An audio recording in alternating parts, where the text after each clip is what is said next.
ഞായർപള്ളിക്കുടം 300 എപ്പിസോഡുകൾ പൂർത്തിയാക്കുകയാണ്. കോവിഡ്-19 ദുരിതകാലത്ത് ക്വാറന്റൈനും കണ്ടെയ്ൻമെന്റും മനുഷ്യജീവനെ വീടിന്റെ ഉള്ളിലെ മുറിയിലേക്ക് ഒതുക്കിയപ്പോൾ ഒരു മൊബൈൽ വീഡിയോയുടെ നിരസ്ത പ്രകാശമായി പുറം ലോകത്തേക്ക് ഒഴിയുവെന്ന കുഞ്ഞൊരു പ്രോഗ്രാമാണ് ഞായർപള്ളിക്കുടം.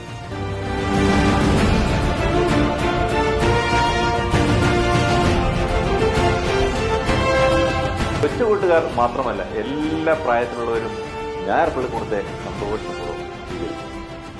6 വർഷങ്ങൾ കടന്നുപോകും.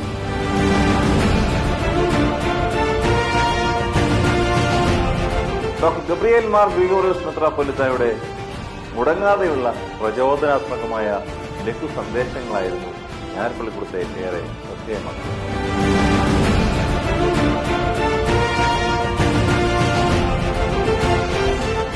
അറിവിന്റെ വാതായനങ്ങൾ തുറന്ന് ആനുകാലികവും ആധികാരികവുമായ നിരവധി പ്രോഗ്രാമുകളും വീഡിയോകളും ഞായർപള്ളിക്കൂടത്തിൽ അവതരിപ്പിച്ചു.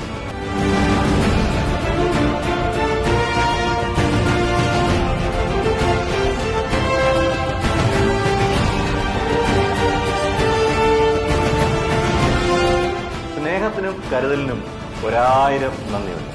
പതിവ് പോലെ ഇന്നും ഞായർപള്ളിക്കുടം. എവിടെ നന്മയുണ്ടോ അവിടെ വെളിച്ചമുണ്ട്, എവിടെ വിശുദ്ധിയുണ്ടോ അവിടെ പ്രകാശമുണ്ട്, എവിടെ അശുദ്ധിയുണ്ടോ അവിടെ ഇരുട്ടുണ്ട്, എവിടെ തിന്മയുണ്ടോ അവിടെ അന്ധകാരം നിറഞ്ഞിരിക്കും.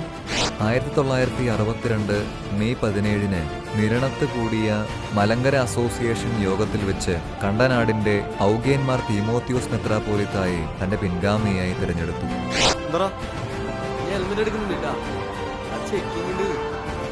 ചെക്കിങ്ങില്ല മാത്രം ഹെൽമെറ്റ് വെച്ചാൽ മതി കേട്ടോ.